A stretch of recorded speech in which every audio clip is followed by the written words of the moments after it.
Selamat siang semua. Yang terhormat selaku dosen mata kuliah perpajakan, yaitu Bapak Wirmi Eka Putra SE MSI dan Ibu Nyimas Dian Maisra SE MS AK dan teman-teman semuanya. Di sini saya akan menjelaskan materi tentang stelsel dalam pemungutan pajak, kendala dalam pemungutan pajak, bentuk perlawanan pajak, pihak yang terkait dalam perpajakan, dan pengelompokan pajak. Baik, stelsel dalam pemungutan pajak. Stelsel pajak adalah sistem pemungutan pajak yang digunakan untuk melakukan perhitungan besaran pajak yang terutang yang harus dibayarkan oleh wajib pajak. Dalam praktiknya ada 3 jenis stelsel pajak yang dilakukan dalam menghitung pemungutan pajak, yaitu yang pertama ada stelsel nyata atau real stelsel, yaitu pengenaan pajak didasarkan pada objek atau penghasilan yang nyata. Pemungutan pajak dilakukan dengan cara neheving atau pemungutan di belakang, sehingga pemungutannya baru dapat dilakukan pada akhir tahun pajak, yakni setelah penghasilan yang sesungguhnya diketahui. Kelebihan stelsel nyata yakni pajak yang dikenakan lebih realistis. Selanjutnya yang kedua, stelsel anggapan atau fictive stelsel, yaitu pengenaan pajak didasarkan pada suatu anggapan yang diatur oleh undang-undang. Misalnya penghasilan suatu tahun dianggap sama dengan tahun sebelumnya, sehingga pada awal tahun pajak sudah dapat diterapkan besarnya pajak yang terulang untuk tahun pajak berjalan.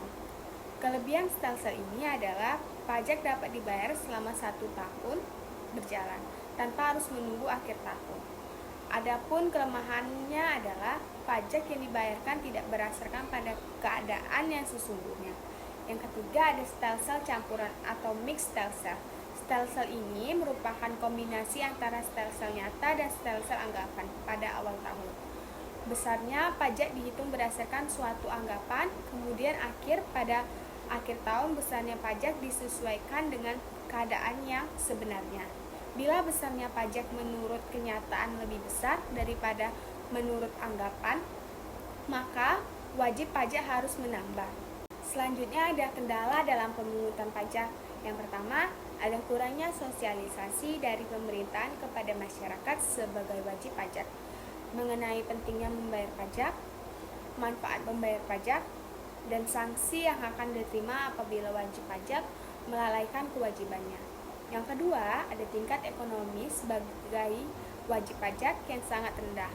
Hal ini sangat mempengaruhi wajib pajak, di mana wajib pajak masih lebih memprioritaskan biaya yang sifatnya mendasar seperti biaya sekolah, biaya kesehatan, dan sebagainya daripada membayar pajak. Yang ketiga, ada database yang masih jauh dari standar internasional.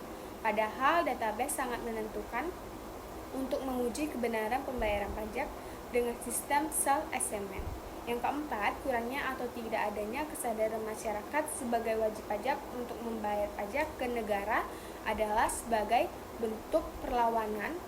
Yang kelima, ada peraturan pelaksanaan undang-undang sering tidak konsisten dengan undang-undang, banyaknya pungutan resmi dan tidak resmi baik di pusat maupun di daerah, lemahnya penegakan hukum atau law enforcement. Selanjutnya ada bentuk perlawanan pajak. Yang pertama ada perlawanan pasif. Perlawanan pajak secara pasif ini berkaitan dengan keadaan sosial ekonomi masyarakat di negara yang bersangkutan.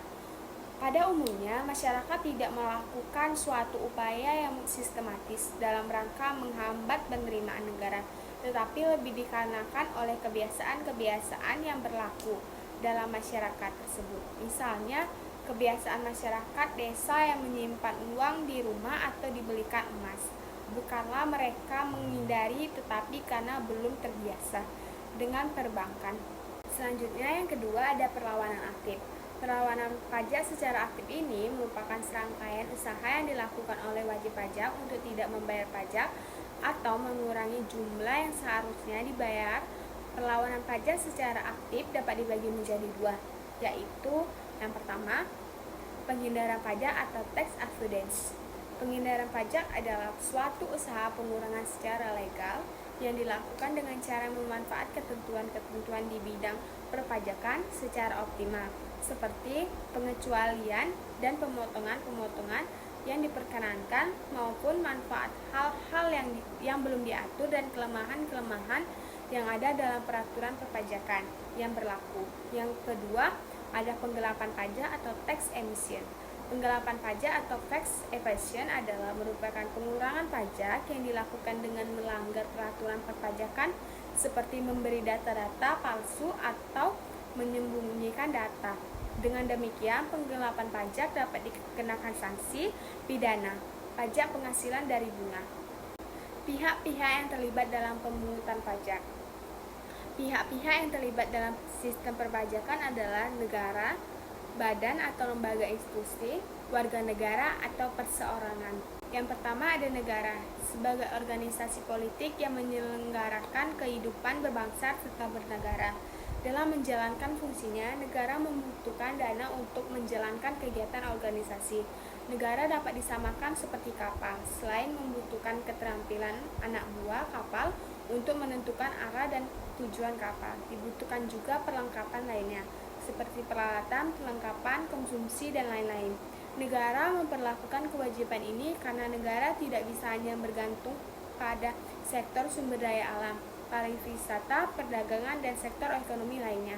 Pembangunan fasilitas umum seperti jembatan, jalan, dan lainnya membutuhkan biaya yang banyak serta perlu melibatkan masyarakat di dalamnya, karena yang pada akhirnya menikmati fasilitas ini adalah masyarakat. Yang kedua, badan atau lembaga atau institusi. Pihak kedua adalah badan atau lembaga institusi yang menjalankan kegiatan usaha sebagai pendukung bagi perekonomian suatu negara, baik milik negara ataupun milik swasta. Ada banyak badan, lembaga, institusi yang menjalankan peran penting dalam perekonomian suatu negara. Contohnya, badan, lembaga, institusi yang melaksanakan roda perekonomian dengan melakukan eksplorasi sumber daya alam sesuai dengan Undang-Undang Dasar 1945 Pasal 33 Ayat 3, menegaskan bahwa bumi, air, dan kekayaan alam yang terkandung di dalamnya dikuasai oleh negara dan dipergunakan untuk sebesar-besarnya kemakmuran rakyat. Yang ketiga ada warga negara atau perseorangan. Pihak ketiga adalah warga negara atau perseorangan yang bekerja atau memiliki usaha yang menghasilkan penghasilan. Mereka memiliki kewajiban untuk mengembalikan sebagian penghasilannya untuk negara dalam bentuk pajak. Penghasilan setiap warga negara yang hidup dan bertempat tinggal di negara itu pasti menikmati fasilitas dan pelayanan dari pihak pemerintah yang semuanya harus dibayar menggunakan pajak. Menurut Pasal 1 Ayat 2 Undang-Undang Nomor 16 Tahun 2009, wajib pajak adalah orang pribadi atau badan meliputi pembayaran pajak, pemotongan pajak, dan pemungutan pajak yang mempunyai hak dan kewajiban perpajakan sesuai dengan ketentuan-ketentuan peraturan perundang-undangan perpajakan. Selanjutnya ada pengompokan pajak. Pengompokan pajak ada 3 yang terdapat dalam buku Meriasmo. Yang pertama ada menurut golongannya, yang terbagi menjadi 2, yaitu pajak langsung, yaitu pajak yang harus dipikul sendiri oleh wajib pajak dan tidak dapat dibebankan atau dilimpahkan kepada orang lain.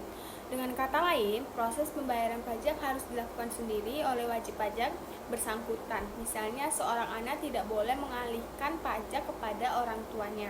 Begitupun seorang suami tidak boleh mengalihkan kewajiban pajaknya kepada istrinya.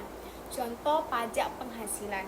Yang kedua, pajak tidak langsung, yaitu pajak yang pada akhirnya dapat berdasarkan pada subjeknya, dalam arti memperhatikan keadaan diri wajib pajak. Contoh pajak pertambahan nilai. Yang kedua, menurut sifatnya, yang terbagi menjadi 2 juga. Yang pertama ada pajak subjektif, yaitu pajak yang berpangkal atau berdasarkan pada subjeknya, dalam arti memperhatikan keadaan diri wajib pajak. Contohnya pajak penghasilan. Yang kedua ada pajak objektif, yaitu pajak yang berpangkal pada objeknya tanpa memperhatikan keadaan diri wajib pajak. Contohnya pajak pertambahan nilai dan pajak penjualan atas barang mewah.